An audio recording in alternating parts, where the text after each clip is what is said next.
Rianti pun cium aroma parfum perempuan di jaketnya Aditya. Rianti pun tak sengaja menemukan sebuah struk perhiasan.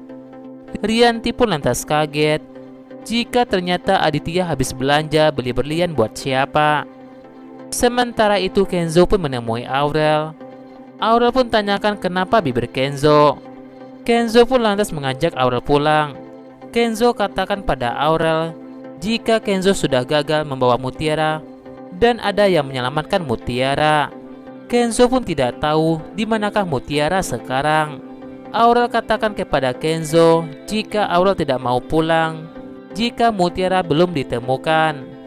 Kenzo pun tidak menyangka jika Aurel sepeduli itu kepada orang asing.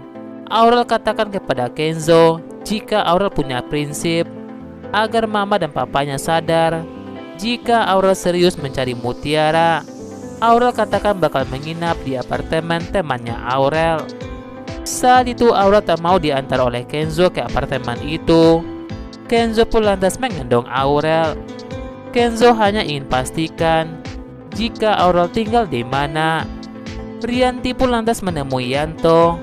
Rianti tahu jika Yanto baru saja membawa Aditya ke City Mall. Rianti tanyakan kepada Yanto, Aditya beli perhiasan buat siapa? Apakah buat Sandra? Rianti pun lantas menyogok Yanto dengan uang 5 juta rupiah jika Yanto mau beritahu semuanya. Saat itu Yanto hanya bisa diam tak mau bicara. Aditya pun melihat Rianti bicara dengan Yanto. Rianti pun lantas pura-pura teleponan dengan temannya. Aditya pun lantas tertawa melihat Rianti. Aditya tahu jika Rianti pura-pura telepon. Aditya juga tahu jika Rianti ingin mencari informasi tentang Aditya dari Yanto. Aditya katakan jika itu tak perlu dan minta Rianti ingat jika Aditya laki-laki lebih pintar daripada perempuan. Sementara itu, Aurel pun minta Kenzo untuk mengantar dirinya di depan saja dan minta Kenzo untuk fokus mencari Mutiara. Sementara itu Evan membujuk Mutiara agar sementara tinggal di kosnya teman Evan dan Evan bakal mencarikan pekerjaan buat Mutiara. Namun Mutiara merasa tak ingin merepotkan orang lain. Mutiara katakan kepada Evan ingin tinggal di tempat saudara ibunya. Mutiara terpaksa berbohong kepada Evan karena Mutiara tidak ingin merepotkan orang lain. Evan pun lantas mengantar Mutiara ke halte. Sayangnya saat itu Aurel dan Kenzo tidak melihat Mutiara di belakang mereka. Aurel pun lantas menemui Cindy. Aurel tanyakan kepada Cindy dari mana. Cindy katakan kepada Aurel jika dirinya habis mengantar Evan. Saat itu Evan mengantar temannya ke halte. Cindy katakan kepada Aurel Evan ingin temannya tinggal di kos Cindy. Namun teman Evan itu ingin tinggal di tempat saudaranya. Aurel pun tanyakan kepada Cindy siapakah nama teman Evan. Cindy pun lantas beritahu Aurel jika teman Evan itu bernama Mutiara.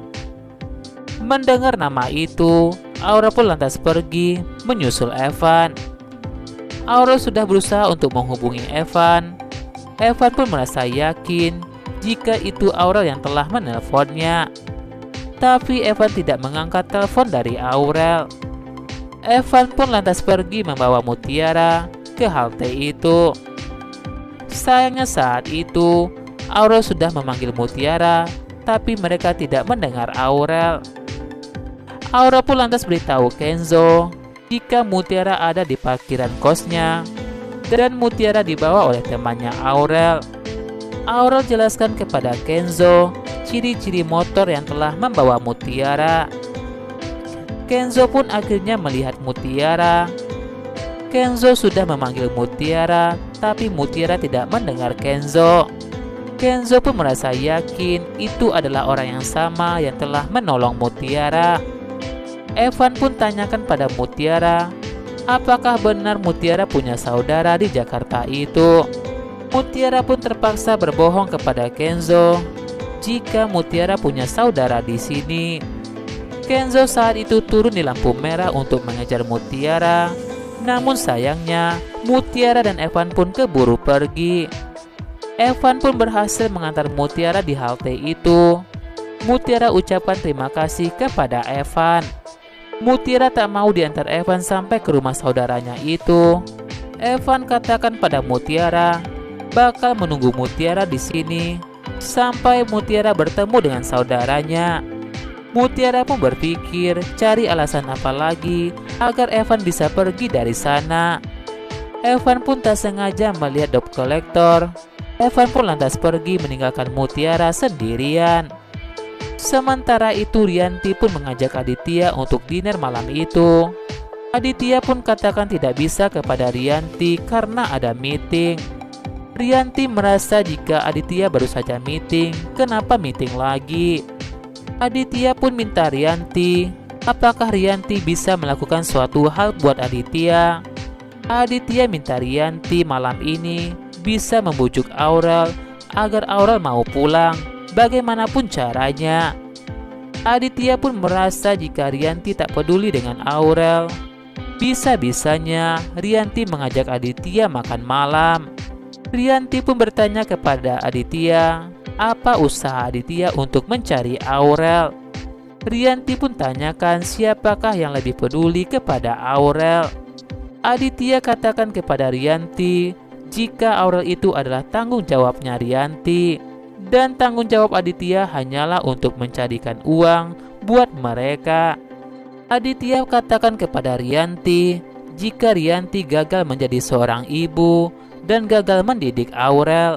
Rianti katakan pada Aditya jika Aditya sibuk dan malam, sibuk dengan pacar gelapnya Aditya. Saat itu Rianti pun sengaja mengajak Sanda untuk shopping malam ini. Sanda katakan kepada Rianti jika sudah janjian bertemu dengan orang yang penting. Aditya pun lantas kaget melihat Rianti menelpon Sandra. Rianti katakan jika Sanda tak bisa ikut shopping bersama Rianti karena ada yang lebih penting dari Rianti. Rianti pun merasa heran kenapa Aditya membela Sandra. Rianti pun bertanya kepada Aditya, apakah selama ini Aditya merasa sudah pantas menjadi seorang suami dan seorang ayah yang baik. Rianti katakan jika Aditya tidak sebaik itu. Aditya pun lantas emosi kepada Rianti, minta Rianti bersyukur, bukan selalu menuntut kepada Aditya. Rianti katakan kepada Aditya, Rianti hanya menuntut cinta kepada Aditya. Aditya pun tanyakan kepada Rianti, apakah Rianti tahu arti cinta dan Rianti punya hati. Aditya jelaskan kepada Rianti jika Rianti sudah merebut suami orang dan Rianti tidak punya cinta. Rianti pun merasa direndahkan oleh Aditya. Rianti pun tak bakal diam jika seandainya Aditya berhubungan dengan calon istri anaknya sendiri. Rianti katakan jijik sekali dengan Aditya. Aditya pun lantas menampar Rianti. Aditya minta Rianti menjaga ucapannya. Aditya pun minta Rianti mendengarkan baik-baik. Jika bukan karena Aurel dan Kenzo, maka Aditya sudah meninggalkan Rianti selamanya.